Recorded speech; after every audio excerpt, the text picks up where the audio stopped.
It's the middle of August as we are recording episode 316 of In Goal Radio, the podcast presented by the Hockey Shop, source for sports in Langley, British Columbia. And yet out my window, Kevin Woodley, it looks like it's about October 15th. It's brutal on the lower mainland. Darren is in Vegas, where it is gorgeous and hot, but unfortunately that meant he's on assignment and he's leaving us to our own devices. He's got the good weather. We've got mid-October, but we are going to make the best. You know what it feels like, honestly, going out today? Hockey weather. Hockey weather. Good point. Played Excellent last night. I'm like, it kind of felt like I was coming out of the rink in November. Well, don't let Woody whine. I get to whine because I'm going to be stuck in this cruddy weather. Darren's in Vegas. 48 hours from now, Woody's going to be in Hawaii. And I've got wonderful British Columbia, the smoky skies, the forest fires are just up the road on Vancouver Island. But that's okay because we're here. We're having a great time. We're hanging out. We're talking goaltending.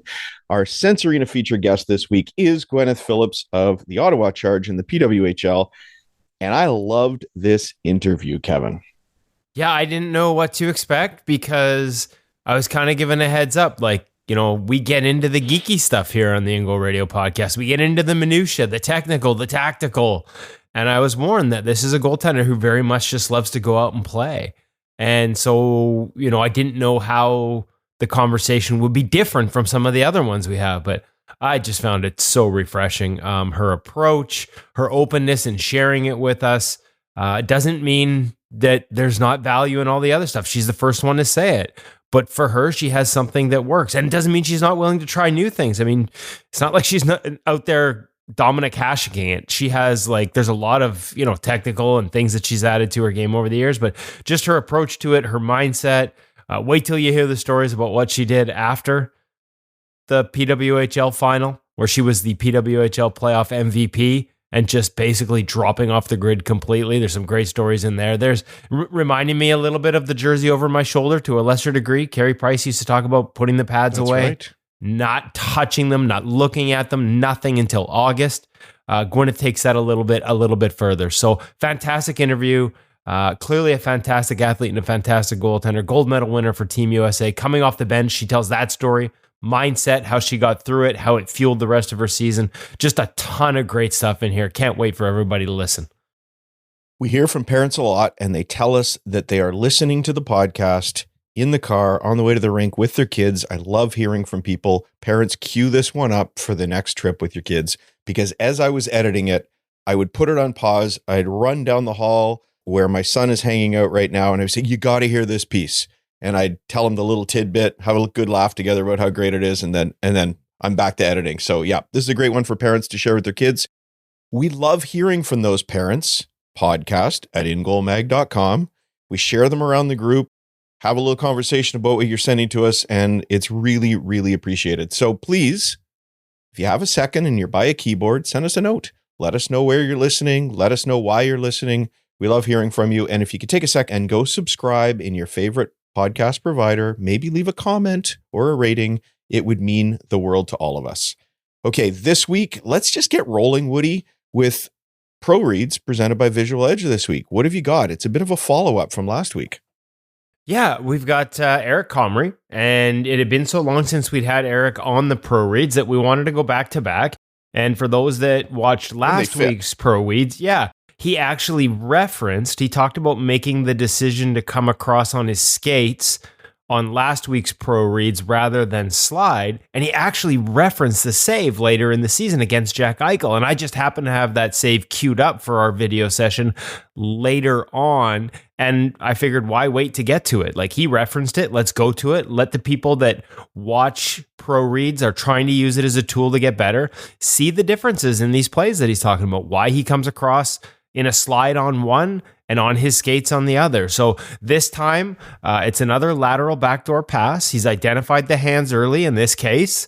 What's the difference between a one-timer on the backdoor or off on the opposite side of a cross-ice pass versus somebody who's got to catch it across their body? How does that fuel his decision-making? And a middle net drive as well that influences how he pushes, first a shuffle across before going into the slide, and the difference between a shuffle and a T-push in this situation, and how it allows him to access that slide continuing in the same direction so much better than if he had opened up into a T-push and had to close that lead leg, shift the weight back to the left side, and push down into a slide. So you see it all play out in video.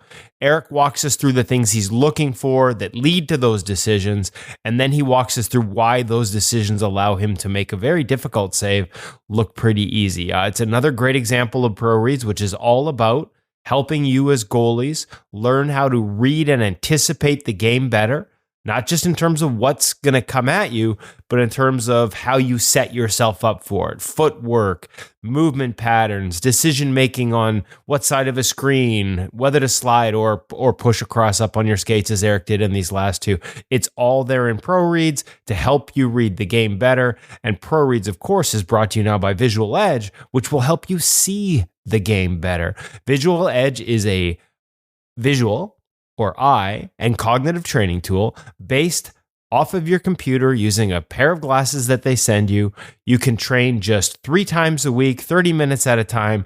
You will improve your ability to pick up pucks through screens, as Cam Talbot has told us, your ability to see the puck, see the game, whether it's a puck coming at you, convergence, or quickly looking around the zone and spotting what's going on, divergence, in a much broader spectrum. So they train all the different visual tools, and as we've heard Jordan Binnington say, also help warm up the brain. He uses it every game day, not just a vision training tool, cognitive as well. So Vizual Edge, if you're an In Goal Magazine subscriber, check out Pro Reads. We've got a special discount code, which will give you 20% off. It's 10% if you're not a subscriber using the code INGOAL.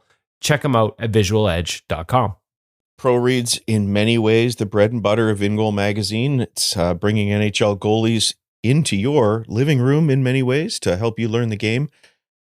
Kevin and I, every now and then, get the chance to join up with other goalie schools and bring Pro Reads to them. This week, I stopped by 3 different places, Central Alberta Goaltending, Travis Hoy Goaltending, and a shout out to the guys at True North Goaltending up in Edmonton, where I had a good long session just yesterday. And it's just so fun talking Pro Reads with young goalies, Woody, as I'm looking across this room. And to be fair, it was from a laptop camera in a large room, but looked like a pretty young audience. And I thought, how's this going to go? And how it went was fantastic. Like the answers and the intelligence of young goaltenders today that looked in many cases like they might be 8-10 years old. And yet we have this interactive back and forth with the coach, myself, the kids, talking about different situations, different Pro Reads. If anybody out there is a coach, or maybe you're talking to your goalie coach, Kevin and I are happy to stop by your camp and spend an hour with you. Doesn't cost anything. We're just happy to share the Pro Reads message with everybody. But the other thing that we love at In Goal Magazine, aside from Pro Reads, Woody, is gear. And you've mentioned many times that Bauer is sort of the driving force behind the elevation in the second price point and how great it all is. And you've got another bit of second price point gear from Bauer this week. Right, the Bauer 950 mask, which has got some redesign elements. And be honest with you, it's been a little while since we shot this segment, so I can't remember what they all are. We're going to defer to Cam and this week's video and refresh my memory, not just because I've taken too many pucks off the head, but I'm a little fatigued today. So I would like to remind you, though, if you're confused by all the different price points, if you've got questions on what is the difference between a Bauer 960, a Bauer 950, a Bauer 930. Like, as much as the brands have done a great job of streamlining and sort of tightening things up in terms of the SKUs and the number of different products they have, there's still confusion out there. Whether you're a goalie, a young goalie, a senior goalie, or a goalie parent, there is no better place to get the answers to those questions, as I'm about to, than Cam and his team at the Hockey Shop Source for Sports. Everybody in the goalie department plays the position. You are not going, as much as it is a 35,000 square foot warehouse crammed full of all the latest in hockey, you are not headed to a big box store. This isn't some high school kid behind the counter that maybe sort of might have played once, plays hockey, doesn't play goal, can't help you. Let me look it up. These are all passionate goaltenders who understand the position and have been doing this for years. They will know how to ask and answer the questions that will lead you to the gear you want, whether it's for a 5-year-old, a 6-year-old, or a 65-year-old. So make sure you check them out at the Hockey Shop Source for Sports, not just for the latest gear, not just for discounts on previous models, and the back to goalie sale is on now. I almost said back to goalie school sale. But for expertise that you can truly take on the ice and will help make you a better goalie, find gear that works for your game, make sure you check them out. thehockeyshop.com, the Hockey Shop, source for sports in Langley. I loved how you described the distinction between the Hockey Shop and maybe some other stores where they carry goalie gear. Made me think of how the game has evolved, Woody. You know, you could go to a store that sells goalie gear and has a guy who kind of knows something about the position. You could play in an organization that has a coach that maybe sort of knows something about goaltending, or you could go to a great NHL organization that has an entire goaltending department to direct the position from the bottom up. And the Hockey Shop has an entire goaltending department that has your every need taken care of. It's pretty cool. And leading up that department is our friend Cam, who's going to fill us in on the Bauer 950 this week. It looks like a 950, but the time is 9:50.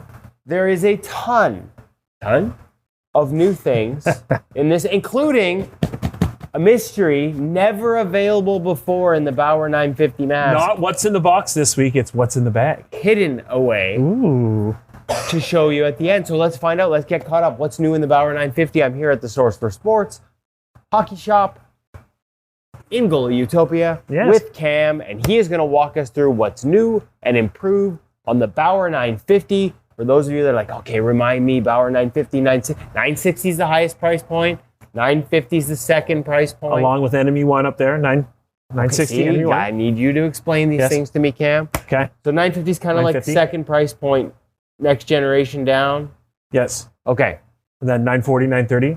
Right. Which is tough for another day. This is new. Yes. For 2025. That's correct. What are the new features? Well, first of all, as you can see, we have both white and black. Something that wasn't previously offered. Black has started to make its return into Bauer's lineup, something that was cut a little while ago and now has come back. So if you're after a black helmet, don't worry. 950's got you. Okay.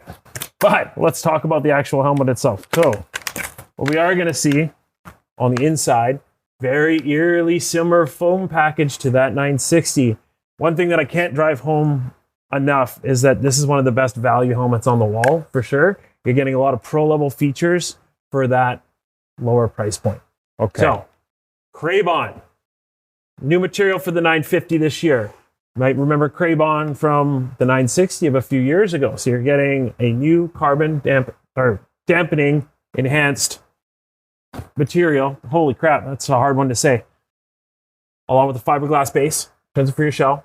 You're getting Poron in the cheeks, and their Defense Cloud technology. So their other shock absorbing foam will all be in the crown of the helmet itself. So this foam, I mean, obviously different. It looks like it's encased. No issues. We had some, and this was a few years back, so previous generations with Water sweat being retention, retained in the foam. They've got the way this is all encased. That's not going to be an issue. So, well, listen, folks, like if you're the kind of person that sweats a lot, you're playing multiple games and stuff like that, yes, there is going to be water trapped inside of the foam. There's nothing we can really do about that to a bit of a degree. The big thing is airing out in your mask. To the point it was before. Exactly.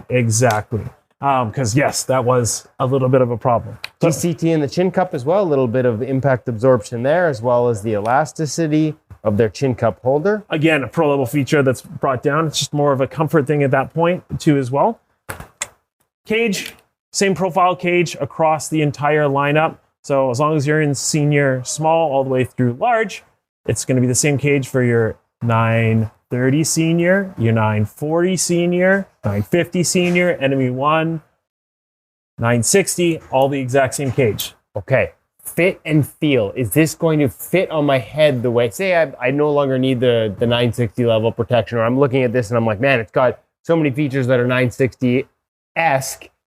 I can live with this at a lower price point. I want to save the money. Is the fit the same? Correct. Size 1-to-1. Okay. How many sizing options? So, 3 in senior and What in junior? What's in the bag? New. Completely new for the season and completely new for Bauer. That 950 has now been brought down into junior sizing. All the same features? All the same features. Junior style fit. It definitely is not fitting over your monstrous head. No, it will not. This is a great new option. Exactly. So if you're looking for that better level of protection, this has always been a little bit of a gap. 940 is no longer cutting it. I want that step up, but that head size hasn't necessarily caught up yet. Bingo. We have a great option for you now. This is fantastic. I've been calling for a little while now, and now available. White and black, or is this one just white black? and black? Smaller cage. Just keep in mind, any of the Bauer Junior helmets now share that same cage size. Again, something just available for when we get into the aftermarket conversation. But that said, great, fantastic option. Okay, Bauer's 950, redone for 2025. You get a lot of new pro level features carried down into that second price point. And as Cam mentioned, for the first time ever, a junior mask is available in the Bauer 950. Cam, if they got any questions about it, where do they get you? 604-589-8299 or 1-800-567-7790. Try and see if we can get this on your head. That's just not going to... ow. It doesn't fit Cam, but it might fit your kid, and it's got better protection. Make sure you check it out at the Hockey Shop Source for Sports today. As I saw that Bauer 950, and I think it's fair to say the 960 is one of the iconic masks in the game today. It's a look you see everywhere that people want. And that 950, I mean, if you could have had that mask 5 years ago, 10 years ago, you would have seen it as the top mask in the game. That's what Bauer's doing again, bringing just those pro features down a level, a little bit more affordable. And now with a junior size mask too, it's, I would have been running for that 950 10 years ago. No, it's a good point. You know what? And again, we've given Bauer credit for we've talked about this with gear, and it's not just them anymore. Like other companies have followed. The second price point would stand up to top level pro quote unquote equipment. I should be careful because most of them call pro their second price point now anyways. Just to but like NHL level gear from 5 years ago. So everything keeps getting better. We've got more options than ever before. And again, I would reiterate, like sometimes we don't know whether it's parents or young kids, we assume we need the best. And listen, if you can afford it, that's great. But sometimes it's overkill. Sometimes you really don't. And there's options out there that are going to be more than good enough, whether it's to make a save or protect your head. Make sure you check out our friends at the Hockey Shop to find out which one's best for you. I think you answered your own rant there when you called this gear pro. It might be the second price point, but you could probably play in a lot of this as a pro. Woody doesn't want to say anything because he's just shot down his whole rant and now he can't rant anymore. And we have Woody speechless, but that's okay. Coming up in a little bit, we've got our feature interview presented by NHL Sense Arena with Gwyneth Philips of the Ottawa Charge. But first, we're going to slide over and talk to the parents for a second, Woody. The parent segment always presented by Stop It Goaltending You, the app. Yeah, they've got, as usual, the 5 things, 5 daily primers this week. And this week, I mean, how to get more ice time. Who doesn't want more ice time? That sounds like good advice to me. So Monday through Friday, you can walk through, watch quick 1-minute videos, quick tips on how to get more ice time this season. They got a great goalie clip on Filip Gustafsson, and something new this week that I love. They've done drill of the week goalie clip.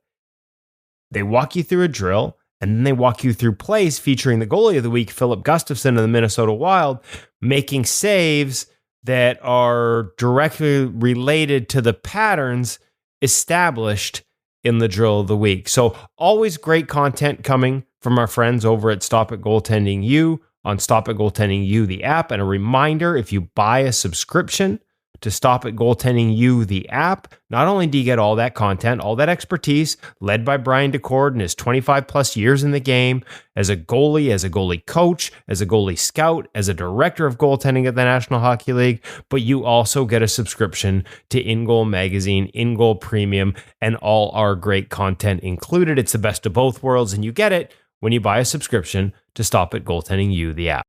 Following up on last week's discussion of gloves and when you need to get a new one, a reminder, We were talking about a junior goalie who was getting stingers and a parent who wondered if that glove maybe was done. It had a lifespan. Is it time to get a new one? And while we know that that certainly happens, we pointed out that as you move up, the shots are harder and it will be time to go to an intermediate glove eventually. But I mentioned off the top that we love to hear from readers, and Christian Stickney wrote to us and said a lot of things that were great to hear. But one of the points he wanted to make about this segment was that if you do catch it in the palm, it always hurts. Well, a couple of things I just wanted to respond to. I shared with Christian directly, but it sounded like something good to bring up for everybody this week. Well, I don't completely agree that every time you get hit in the palm, it's going to hurt. I've definitely checked with a number of other goalies to make sure I'm not imagining things, but the point does stand. And I did make it a while ago about some other gear, Woody. I remember, I think it might have been a chesty where I said, so you don't have to go out and buy gear every single time something hurts, because sometimes it just finds a place and it does hurt, and that's okay. You move on. Goalies are tough. We're good. But Christian also made the point that you do need to learn how to catch well. You've got to catch it in the pocket if you want it not to hurt. And he accepted that he is not perfect with that and went out and bought a padded glove. And he even gave a shout out to Cam, which I thought that was great. But I think that point that it's not always about getting a new glove because it's hurting. It's about learning the skill of catching the puck well. And I just wanted to give some reinforcement now about that, because it's the end of the summer. You've still got time. We're all sort of, as parents, I think at this time of year, you get a little bit frantic. There's only a couple weeks left in the summer. Got to get that last bit of fun in with our kids and make sure we get that family time, and school's going to start soon. We don't want to miss out. So why don't you go get a baseball glove or two and hang out with your kid and go play catch? I've said this before, but I'm just going to say it again because it relates to the note we got. It's not the same thing to just go bounce a ball off a wall with your bare hands, a tennis ball, whatever. You've got to learn to catch a puck in the pocket, and with a baseball glove, you'll learn to catch it in the pocket as well. And mom and dad, you can go throw with your kid, get a couple of gloves. Even if you feel nervous about it, maybe you didn't grow up throwing a baseball around and you're thinking you might embarrass yourself. Awesome. Great thing to do is to go out and show your kids you're willing to take a risk to embarrass yourself, so that maybe they'll feel comfortable doing that at some point as well. So grab a baseball glove, get out in the backyard, have a chat, turn the TV off. Good family time at this time of year is really important. And maybe those stingers won't hurt as much as a result. Okay, I had another parent write in asking because their kid was going into his CHL draft this season and wanted some advice. We have gone over some of that before. We did have Connor Hellebuck's agent, Ray Petco, on here a couple of times, once as a feature guest, once as a parent segment guest, at least. I will link to them in this segment when we do it. And I just wanted to share what I had responded to this note with.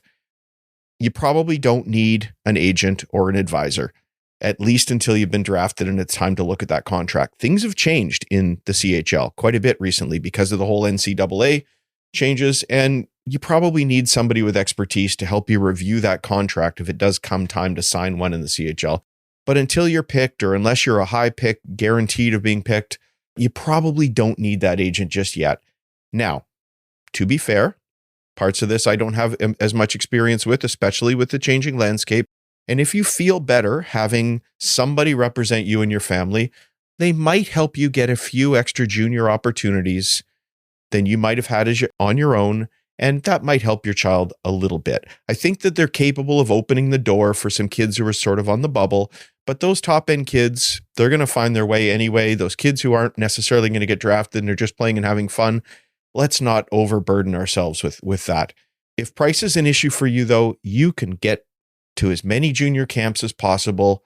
Talk to your kid's goalie coach, who hopefully has some connection with junior teams, and just go out there and get some experience. But at the end of the day, you've got to just go play. Go play, go have fun.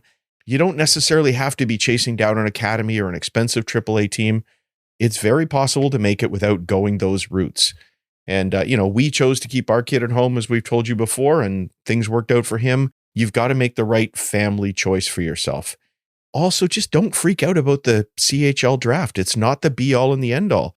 The best example probably recently, Kevin, is Josh Ravensbergen, right? He was a first round draft pick of the San Jose Sharks. He was not drafted into the Western Hockey League. In fact, he didn't play the top level of hockey in BC before he made the Western Hockey League. And he played sort of what a lot of people would consider to be a AA level. And I believe your recent guest, Harrison Medigan, also hadn't been taken in the Western League draft. We've had lots of people like that. So by all means, go enjoy the season, but don't freak out. Go play, go enjoy the game. It's okay.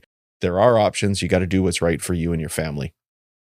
And not a full bit here, Woody, but I did want to give a shout out to the parent on Facebook who was responding to the question about how to break in a chesty. And the answer was this: have him sit in the bathroom with the shower super hot to create steam, maybe 15 or 30 minutes, then have him go vacuum. Got to kill two birds with one stone. I thought that was a good sense of humor, so thank you very much to that parent for sharing that with everybody who really made the point. You just got to get out on the ice, sweat a little bit, it's going to break it in. But I do think it does make that point. It's the back to hockey sale at the hockey shop right now. Go get your gear sooner rather than later so that you do have time to break it in, Woody.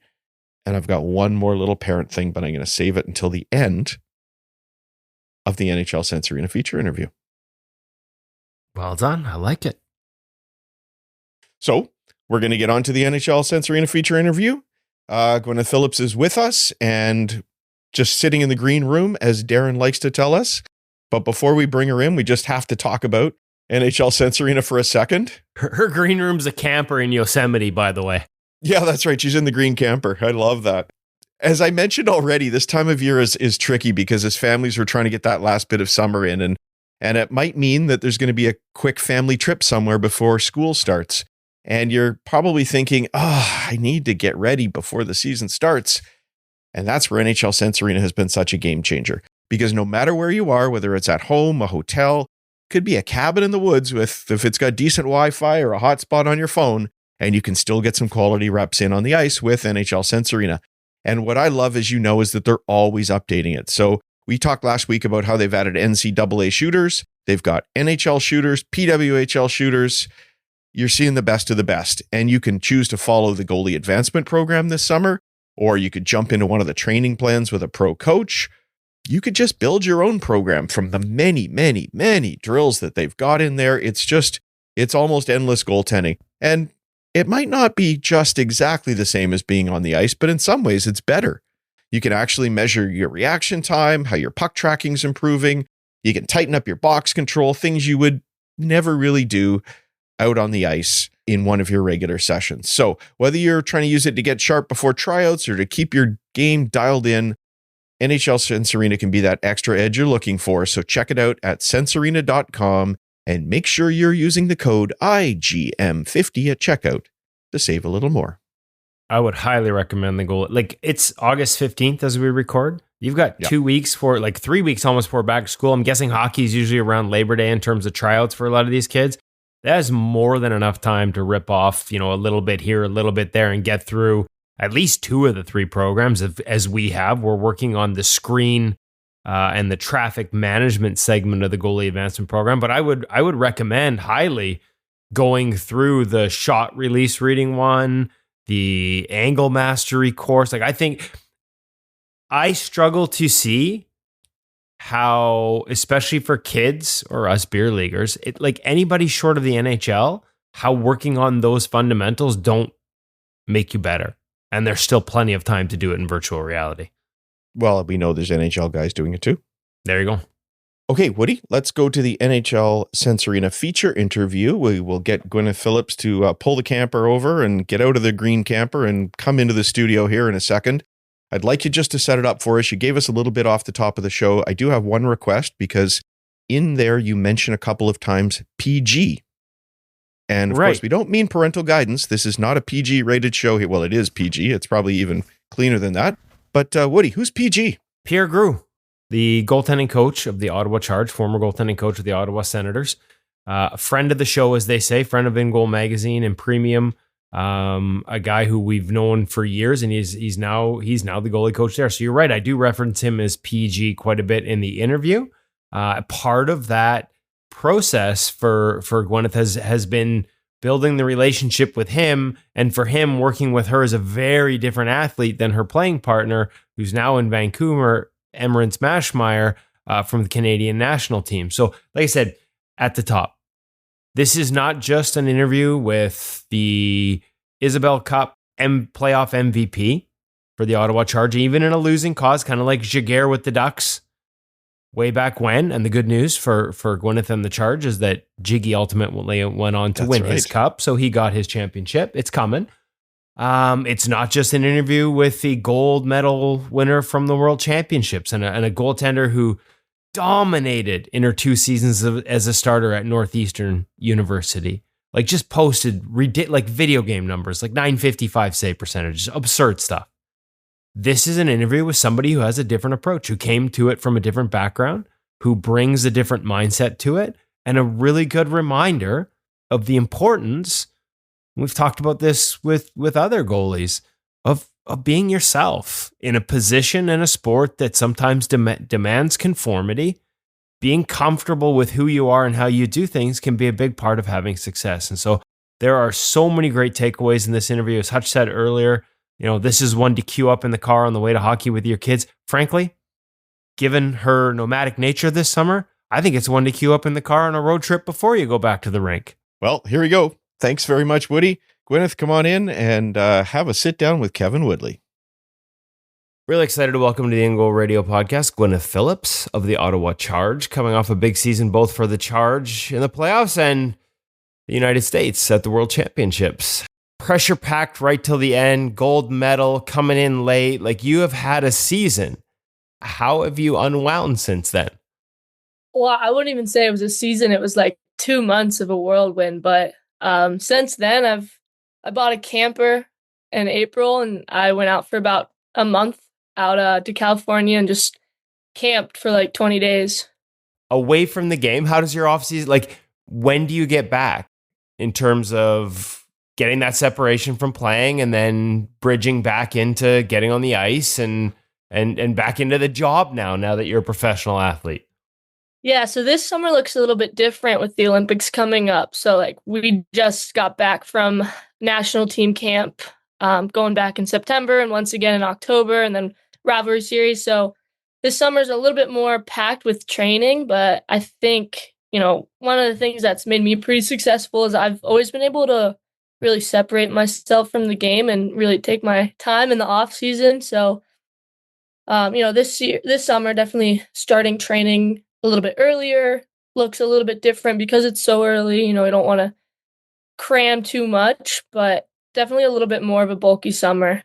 When you are playing at the level you're playing and at the intensity level you're playing, how important is that to find a way to separate those two things and get away from the game for you? Yeah, for me, it's imperative. There's definitely some kids, girls, guys, whoever, that they want to live at their rink. They want to live in the gym. It's not really my thing. Like, I love hockey, more than anything, but like I also love to do things outside. It keeps me fresh. I think it really helps a lot with my game too. Like, I think I'm not the most X's and O's kid. I'm a lot of athleticism, and I think I've developed that over the years. Just doing like all other kinds of sports and activities. What? Give me an example of. We love to hear other kinds of sports and activities. We love the idea of physical literacy. We're constantly telling the goalie parent segment not to make them just goalies too early. What are the other sports? Yeah, so I played player all through high school too in hockey. But growing up, played volleyball, track, a little bit of basketball, a little bit of flag football, lacrosse through high school, all kinds of stuff. And then in my old age, I've picked up like rock climbing, cycling, just like other things to get me outside of the rink. And I find that it's really refreshing. Where does goaltending fit in that? Like, at what point, as you're doing all these things, do you start to narrow that focus? Actually, let's rewind it even more. When did you get into, like, when did you first become a goaltender? What drew you to that? I don't really remember what it was, right? Like, a lot of people say, oh, it was the equipment. It looks cool. I just wanted to do it. My parents super against it. Didn't want me to have any part of it, but just kind of kept pushing until finally my parents caved. But I was a full-time goalie by the time I was like maybe 12. Okay. But I still played player for like my high school team because like it was like tier 2 or so. So like it wasn't like super competitive as a goalie, but as a player, like that's where I was. So I kind of multitasked. Okay, so when you weren't in the net, like, how'd you manage that? Like, again, we love this. We love hearing this because we're always like, like at 9 and 10, they're like, hey, you're a goalie, and if you're not playing today, you're sitting on the bench. Like, let them go play hockey and learn the game, right? Like, yeah. Is that what you were doing? Basically, if you weren't starting, you were playing? I think when I was that age, like 9 or 10, I think I played on like 3 or 4 teams. Like we were just like bopping around. So I definitely was like goalie for one team. And if I wasn't playing, like I was sitting, like my other goalie was playing, but I was like a full-time player on another team. And then my third team, I was like goalie or player. Just kind of depends on like what the other goalie was doing. So like that's kind of what I developed. And then in high school, we all played club hockey, and then high school as like where we trained through the week. And so I think my freshman year, there were 3 goalies. There's me, a girl a grade or 2 above, and then like a senior. Okay. And we all could skate out. And so we just kind of took turns playing goalie or player just based on like what we were feeling. So that kept it fun for me. Like I said, like it was tier 2. There's a couple like really strong players on my team that like went D1, but like overall the games were not super competitive. So like more fun to play player and like learn different things. You're playing all these different sports. You're having success in different aspects of them. Are you completely self-taught at this point from a goaltending perspective? Or are you, because you talked about being a read and react and not wanting to overthink things, but is it totally self-taught, or did you start to get some instructional help along the way? At what point do you add some of those layers of technique to all this athleticism?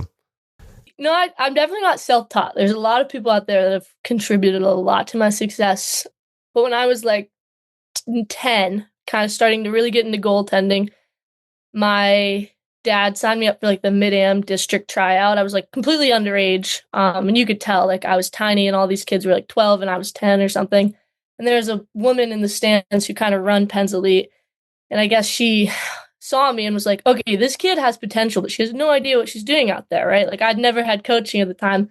And I guess she found my dad and was like, here's what you should probably do. And so she kind of pushed me into the world of like women's hockey for one. Like she was really influential in that. And then also just like kind of convincing my dad, like, hey, like this is a good idea to continue this. Like she's decent at this. And so around then I started like getting a bit more specific training. And in high school, I worked with a goalie coach every Wednesday or something. I think once a week. So not self-taught. I can't claim that, but I definitely started out just as talent with no systems, no idea what's going on out there, just like pure athleticism, kind of doing whatever I should do out there. Okay, so how, as you start to get taught and obviously transition into Northeastern and playing college hockey, you're going to get voices, I'm assuming, goalie coaches that want to add things, change things. How does Gwyneth Philips find that balance between how she wants to play and how a lot of people are probably adding things? Like, where do you just open mind, try everything? What's your approach? Because there's probably a lot of goalies that some want all that and, some don't. Yeah. So I had the same coach all through high school, which was, really great. Obviously doing camps, get different things, get different ideas, tidbits of knowledge or whatever, and just kind of incorporate them. Then when I went to college, I was really fortunate. My head coach at Northeastern, Dave Flint, is a goalie guy. And he's a bit, unorthodox. And I think he really takes a chance on people, right? Like Erin Frankel, who was there before me, she's a bit undersized and people didn't really want to take that risk on her, I think. And Northeastern was willing to and happy to, and she turned out to be like an absolute stud. So I think he's really understanding. And I think he always was like, hey, I don't want to change anything, but have you thought of this? Or like he really drives home, like he doesn't want to change who we are at our core. He's just going to like give different ideas and maybe like suggestions. And if I want to incorporate that, that's great. Tools in the toolbox, as we like to say. Exactly. Yeah. Can you give me an example? Give me an example, because it's funny because I was told that, and you said athleticism and a little more read and react, but I don't want to overdo it. It's not like there's not a foundation to your game. How would you describe your foundation? I think, I'm sure I do have a foundation. It's just like, I can't put a finger on it. Like if the coach is like, oh, why'd you make this decision. I could like rattle off things that probably went through my head, but like I can't actually say what went through my head. Like if someone's coming down the wall on a rush, like I'm probably like, okay, I should probably be like this far out of my crease because they're this hand and there's this threat, but like it's just happening. It's all instinctual. And like pretty, yeah, and like I'm a pretty fast lateral moving goalie, so like I know that, so like I can kind of rely on that, maybe bait a player a little bit because I know like, hey, I can definitely get over there, so like I want you to make that pass. Hey, that baiting, like again, the lost art of baiting shooters. Now you're speaking my language here. That experience at Northeast, you talk about the coaching side of it, and you mentioned Erin, like you're behind her for the first 3 years. Every time you play, you have success. I think 3 shutouts in your first 3. She's having success. How tough not to play as much as it, obviously, especially somebody who grew up playing all these different sports on the ice, active all the time. How tough was that? What was that relationship like? You're both obviously at the World Championships when you win gold this year. Talk me through what you learned from her, what you learned together in all those years. I'm so thankful for the way my college career played out, and through those first 3 years with Erin, like I think we were great goalie partners. I learned a lot from her, and I don't think we were pretty far in age or like class and like kind of different groups within our team. So I'll be totally honest, like we weren't that close. Okay. Now fast forward, it's like 6 years or something, and like she's who I sit with at the bus with the national team. Like she's one of my closer friends on the team, and I'm so thankful for that relationship that we developed in Northeastern, and now we have the amazing opportunity to continue it playing together on the national team. And from a hockey perspective, I said it, like she's a little bit smaller, plays pretty unorthodox at times. Just such an athletic goalie. So I've tried to take some of her things and incorporate that into my game as much as possible. Sometimes for the better, sometimes not so much. I can't do everything she can do, and I shouldn't even try. But yeah, I'm really thankful to have done that and watched her for 3 years at Northeastern, see what it takes to be a successful goalie, and then put that into my game. Did you talk a lot about it? Like, are you even like at the World Championships? Like, are you come to the bench, have a conversation with your playing partner person, or you don't want to be thinking, like, again, as you said, everything's just instinctual out there? Yeah, it's funny when I watched Erin do everything for 3 years. So when I first started, I just did what she did, and I thought nothing of it. And then, so when I went to the PW and Mash was my partner, she didn't come to the bench and chat, and I was like, oh, it's not what you do. Like you can't. Cause she would stay in the net and like kind of stay focused, and Erin would come over and we'd have a little chit chat. And so then when I started, I'd come over to the goalie and have a little chit chat, and then new goalie partner and they don't chit chat, so I didn't know what to do. But yeah, I just kind of followed her along and did what she did, and I thought that was the norm, and it's not, I guess. You get the opportunity to start in your 4th year and just tear it up, to go from not playing as much behind one of the best goalies in college hockey to becoming one of the best goalies in college hockey yourself. That jump, because you're probably facing a similar jump this year in terms of playing time and managing that balance between rest and minutes in your game. What do you remember that? What were some of the key points? What were some of the hard lessons maybe along the way? Although at least statistically, it didn't look like you had to learn many. It was certainly a jump, and I think taking what I learned from there into my pro career has been really helpful. I think everything's amplified now. It's just everything. The game's faster, harder on the body. So when I learned in college how to take care of myself, recover, I have to do that 4 times harder in the pro level. But again, like really thankful for that, because then I know how to handle myself, or at least a little bit. And like I saw Erin do it for 3 years, so kind of have a good idea. And that's still something I'm working on now, is like how to be able to play 30-something high at level compete games with like plane rides in between and stuff like that. Just managing the pro lifestyle. What did you learn from Mash? Again, you're 2 different goalies in terms of how you prepare. I talking to PG. I know she likes to like pre-scout like an NHL level detail. And you don't want that. That's not how you want to approach the game. How did you 2 feed off each other? Yeah, so me and Mash, pretty different goalies, especially in the way that we approach the game. But I still managed to learn a lot, because we are pretty different styles. Kind of learning some control into my game that I could pick up from her, because I tend to scramble a lot. Can you give me an example of like just because everybody listening is a goalie, right? So like when you say control, is it like a containment positional thing? What are some of if just one little taste? Yeah. Like if there's a rebound, maybe like a shot from the point, rebound in front, like I'm going to be doing backflips out there to save the puck. And she's going to do like this small littlest adjustment to just get to where she needs to be. And it's like, yeah, I could have done that. You're right. Like I should probably do that. And so definitely trying to pick up that from her. Like just hey, like I can just like move here to here. I don't have to backflip there. Like, so yeah, I mean, I'll be doing the splits for like no reason and I don't need to do that. And she doesn't do that. So learning that from her, and like, she's played pro hockey for a few years, so she knows what it takes off ice too. So just kind of seeing her manage that was really helpful. And then she had my back. Was a great goalie partner when she got hurt and I had to take over. She's battling injury, but being so supportive of me. Learned a lot about, what it takes to be a good teammate from her as well. Okay, so the backflips on the recovery, they look good. And you're obviously, they're working for you. And I know that's an exaggeration. It's not a backflip. We're not going full Hasek out there. Although there's a good story about how the old barrel roll was actually a technical thing from Dom himself.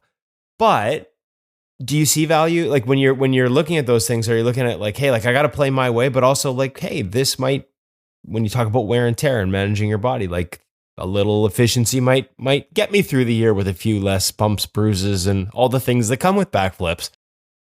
Absolutely. Actually, that lesson was hammered home in the past like month or so. So I'm definitely going to carry that with me. It's an efficiency thing. Get there, point A to point B faster, more controlled, make the second save. But it's also a maintenance thing. Like every time you do the splits for no reason, it's one extra split. Like, and you need to do that, hurts the groin. So yeah, there's a lot to be done in that realm for me. All right, and do you still approach it like a learning process? Like you had such a good first year, and obviously the World Championships and the gold medal. But do you still approach it like the tools in the toolbox, still open to try new things? And what are maybe some of the things PG talked about? You talked about Aaron and yourself not being the biggest goalies, managing traffic.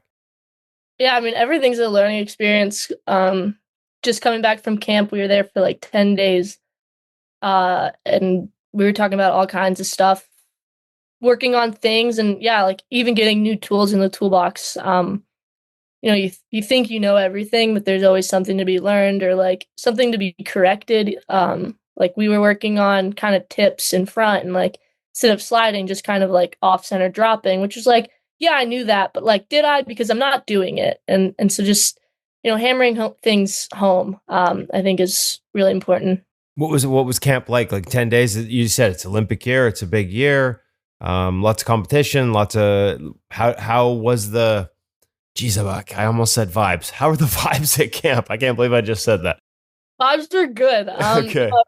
Everyone's like friends. Everyone wants to make everyone better, and it's really funny to see like how aggressive and how much we push each other on the ice, and then when practice is over, laughing it up. That I think that's what kind of makes an elite athlete is the ability to kind of separate the two things. But yeah, I mean, everything's cranked up a little bit, it being an Olympic year, and everyone was going hard, and practices were high intensity, high movement, and everyone's really taking care of their body because, it's August. PWHL season doesn't start till November, so we got some time, but, we all had to be kind of at a certain level.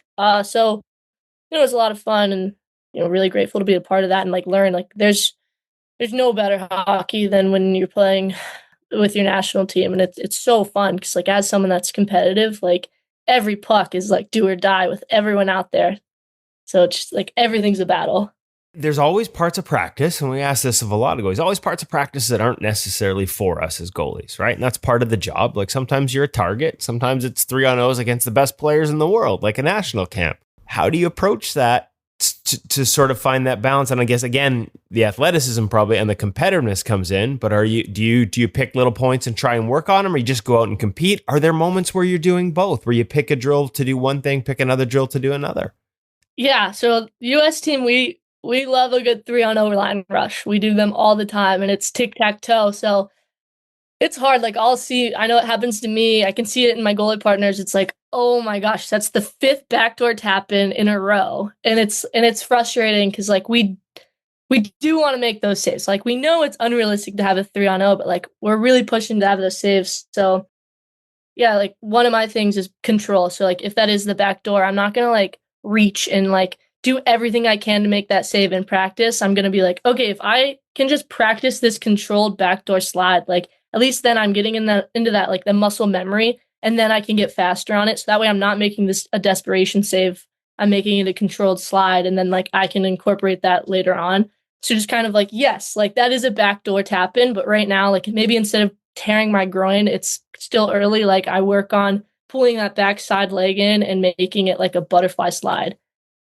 It sounds like something like it's funny when you talk about that. It sounds like something you've been working on, like that control. That's exactly it. And so shit. Like again, goalies everywhere. Share details. Give me details on like what you're when like you've had all this success and it's like okay, I need to get that backside leg in. What are your focal points to be like get better at a more controlled backdoor slide, not go goalie 911 every time? What things how do you break that down? I think the first thing is just like accepting that you might get scored on, right? 'Cause, like that's a big thing. You're making that desperation save because you don't want to get scored on, and it's like okay, but if I can make this a controlled slide, I might get scored on today and tomorrow, but maybe by the 3rd day I'm getting a toe on it, and I can just get like that much faster at it. And then you kind of have to accept, like, once I start making that save, like, if there is a second save, like, to be made, like, I can do it because now I'm not in a desperation mode. And, like, I think my goalie coach at the national team is, like, she's very encouraging of that. And she realizes, like, that's okay. It's okay to get scored on if you're working on things to get better and to be able to not get scored on later on. I love that. Advice on coming in cold, because you did it on the biggest stage. Well, second biggest stage, right? I guess the Olympics, but World Championships are a big deal. Biggest rivalry in hockey, Canada, USA on the women's side. Erin gets hurt in the 3rd period of a gold medal game. What's the mindset? How do you come in and have the success you had? Like if other goalies are like, hey, like nobody wants to be on the bench, but when you are and you got to come off, how do you do it? Yeah, I don't think there's a lot of profanity going on in my head. It was I'll be honest, like I was nervous. Realistically, I'd only played a game and a half at Worlds. Not a ton of experience under my belt. Close game. And I just like, I knew like, this was it. Do or die. I was going to have to step in. I was like in my head begging. I was like, please, Erin, get up. Please, Erin, get up. Like, I can't be the reason we lose. Like, you got to get up. And watching that hit, there was no way she was getting up. So I just kind of, the way that I almost, this sounds so bad, but I just accepted my fate. I kind of go out there and I just decide to like have fun. There's only so much that I can control. Couldn't really get warm in the 2 minutes that happened in between. So I just kind of decided like, hey, I'm just gonna go out there and give it my all. I've been in this experience a little bit going in cold. Your adrenaline kicks in and you're kind of ready to go. Definitely some aches and pains after that game because it snaps on like this, but you just kind of have to go about it your own way. And that's kind of that experience helped me with the rest of the pro year that followed. Just kind of knowing this was my approach for this game. Carry that on into other games too. Nerves are okay, right? Like it's how we manage them and finding a way to manage it and saying, I'm just going to go have fun. Like it feels like a win to me, like in terms of from a mindset standpoint, as much as you might not have wanted all the profanity. Yeah. I mean, I kind of knew it was a do or die situation. And that's kind of my personality is how I approach things is like, hey, like I can do the best I can do. I'm just going to have fun. And that's usually when I play my best. So we'll go at it like that. Is that the mentality you brought in? MASH goes down, playoffs. You're like into the end of the season and into the playoffs. You're like it's your job. First year rookie PWHL. Just go have fun with it. Yeah, pretty much. So during that U.S. Olympic game or gold medal game, sorry, my goalie coach at Ottawa was watching it, and he kind of said like he could see my mindset, which was like I'm trying to think of screw it. Like, let's just have fun. He said he could see that. Hey, I know PG. He probably could. Yeah. And so he was like, he saw that and he was like, okay, like now I know how to go, like react, how to work with you. Right. Cause he was with MASH and like, it's all X's and O's and analytical. And he was kind of trying to do that with me, but then he saw it click and he was like, that's not how she functions. That's not how she works. And so going on to the rest of the season, he was like, he could kind of repeat that mantra, which was like, oh, screw it, we'll say. And just like, that's how we work together and it clicked. And so like having that kind of good relationship with my coach and then kind of building that same type of relationship with my players that under that mentality, I think really helped. How were you approaching the X and O approach at the beginning? Like, was that a little difficult? You got having sort of Pierre being on a bit of a different page with MASH and having to learn your game and how to approach coaching you? Was there a process there where obviously this was a big moment getting through it, but was it tough? Like, were you struggling at all with the approach to that point?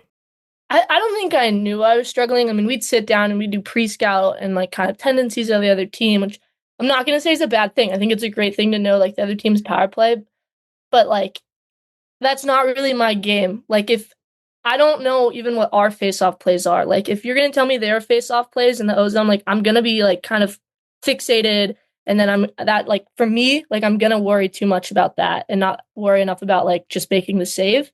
And I think that was kind of the stumbling block that we were kind of getting stuck on. And so then, once he saw that switch at Worlds, the amount of video we did decreased. And I'm not going to stand here on this podcast and say, don't watch video, do what works for you. But we definitely did less because that's just not my game. Like I'm not a study, look at the books, know their plays. Like I'm just kind of like going to go off vibes.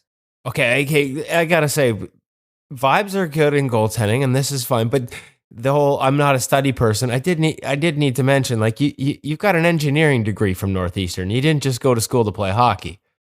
Yeah. So I studied in college, but not at the rink, I guess. No, I mean, it's just the distinction there, right? Like this is just how you approach the game.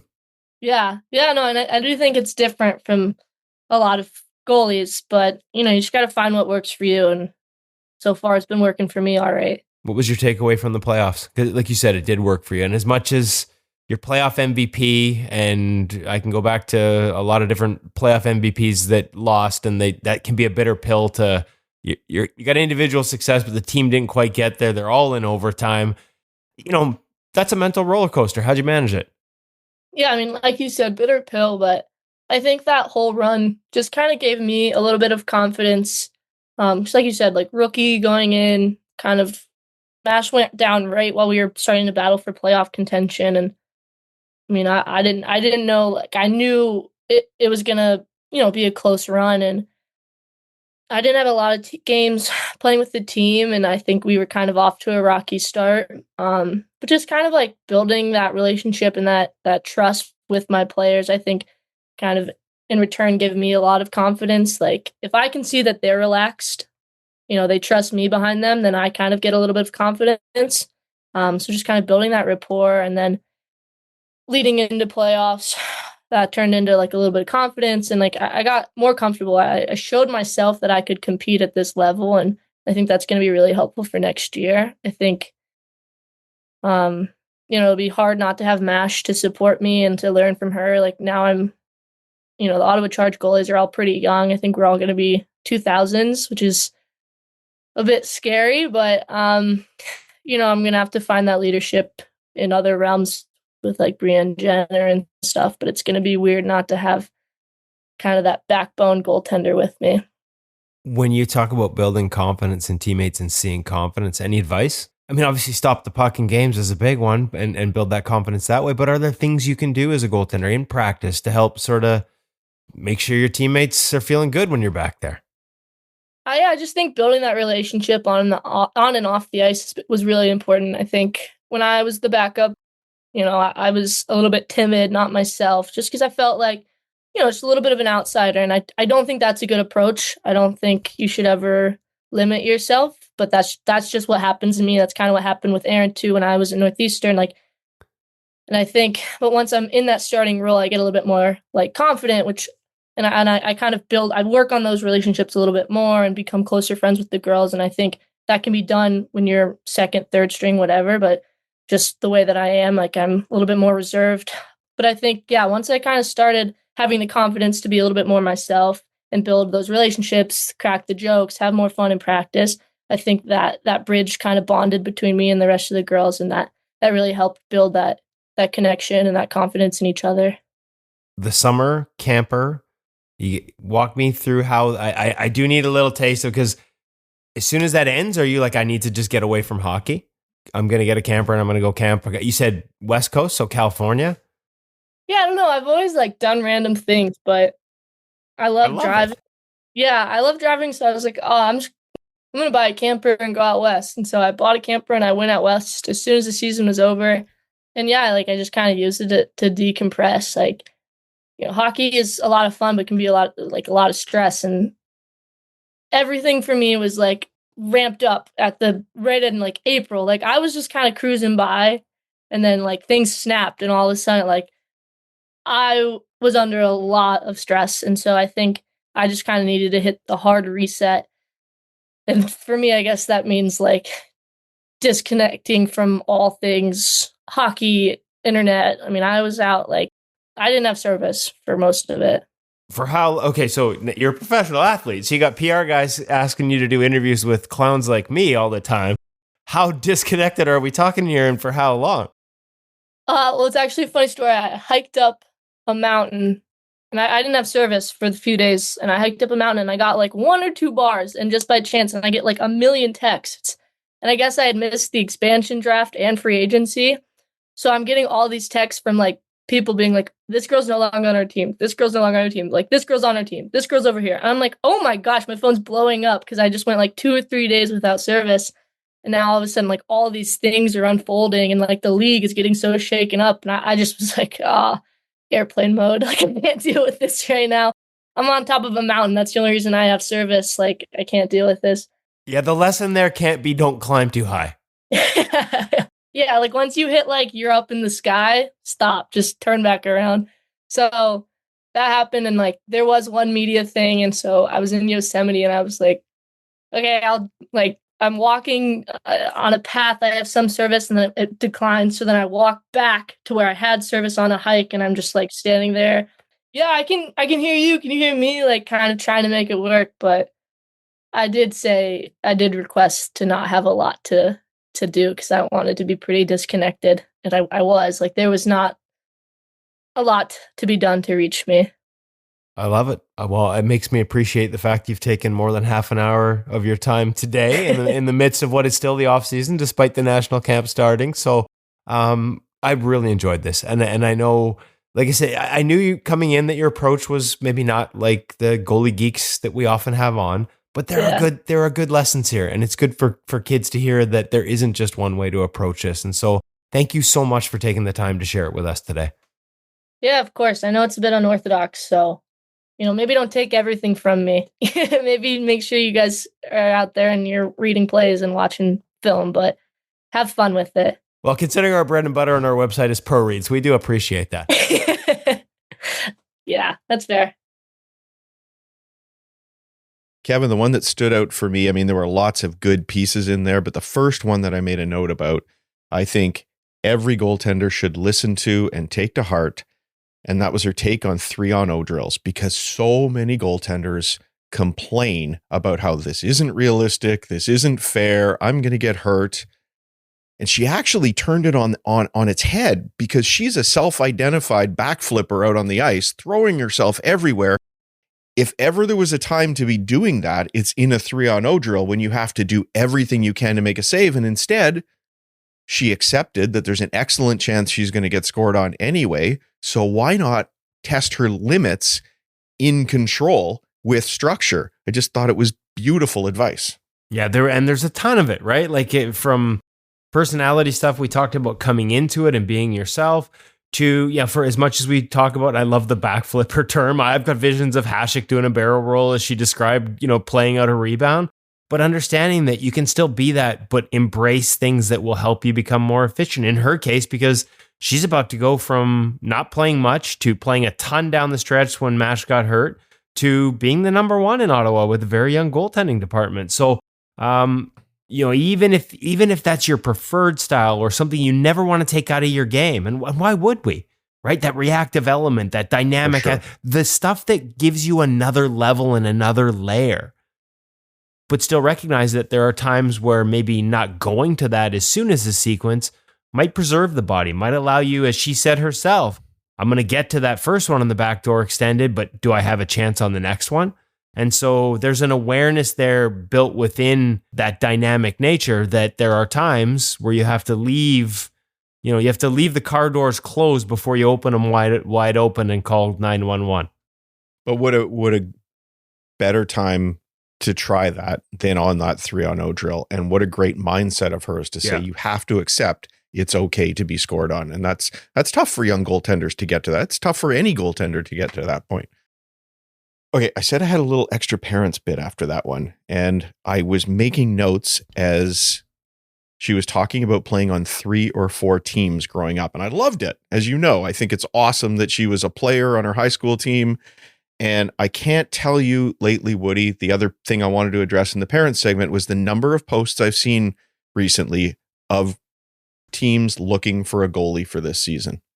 And we're not just talking U7 here. We're talking U15, U18, multiple levels of the game, all sorts of places across the country, across North America. And that's just really sad. And we know that Hockey Canada and USA Hockey are trying to do things to improve the way we support goaltenders, the number of people that are playing on goal. But here's my soapbox rant that you've heard from me before, Kevin. Let kids register on multiple teams if they are a goalie at one of those levels. Right now, at least in Hockey Canada, you get carded on a single team and that's it. And yes, you can AP up a level for a few games and so on. But in order to support the growth of the women's game in Canada, we allowed girls to register on a female team and on a boys team. Great. Awesome. Why don't we do the same thing with goaltenders? So if you are a AA goalie, you might not have the skill to be a AA forward in those days you're not starting.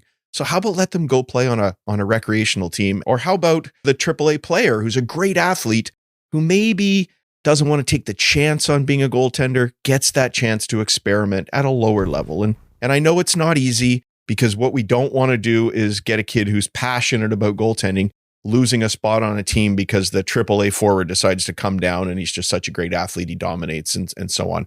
There's got to be some control around it, but let's have some discussions about getting more kids to try being goaltenders by allowing them to be on multiple teams.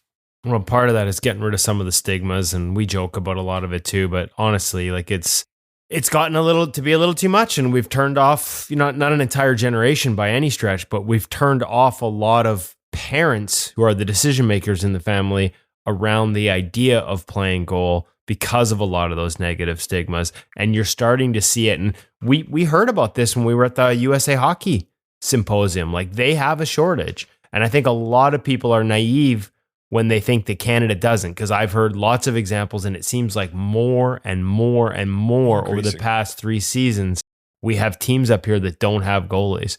And if you wonder why, it's how we treat them. It is. It might also be related just to the expansion of the game. And I mean by that, there are so many more options for kids to play. Sanctioned teams, unsanctioned teams, different leagues, different places. And it's not hard for them to find players, and you can field a team without 18 or 20 players, but you need your goalies. So as these options diversify themselves, it's more important than ever that we have goalies for these teams. So let's make it happen. There's goalie shortages at Beer League too, Hutch. Let me tell you, I feel like I could play, like, it's August 15th, and if you check my phone, I could have played every night this week. And when you did show up, your team still thought there was a shortage of goalies. That's fair. I'm just kidding. You always do that to yourself. I've watched Woody play. He falls every now and then, but he's a heck of a goalie. My next mask is going to be Woody from Toy Story, and the quote on the back is going to be, "That's not flying," except instead of flying, I'll say goaltending. "That's falling with style." Nice. Excellent. What a great way to finish the show. I think we're just going to leave it there, Woody. Our thanks to the Hockey Shop Source for Sports, Out in Langley and thehockeyshop.com, to our friends at Vizual Edge, NHL Sense Arena, and Stop It Goaltending You, the app. And of course, to you out there for listening, for commenting, for writing in. We always love hearing from you. And we hope you all have a great week in goal.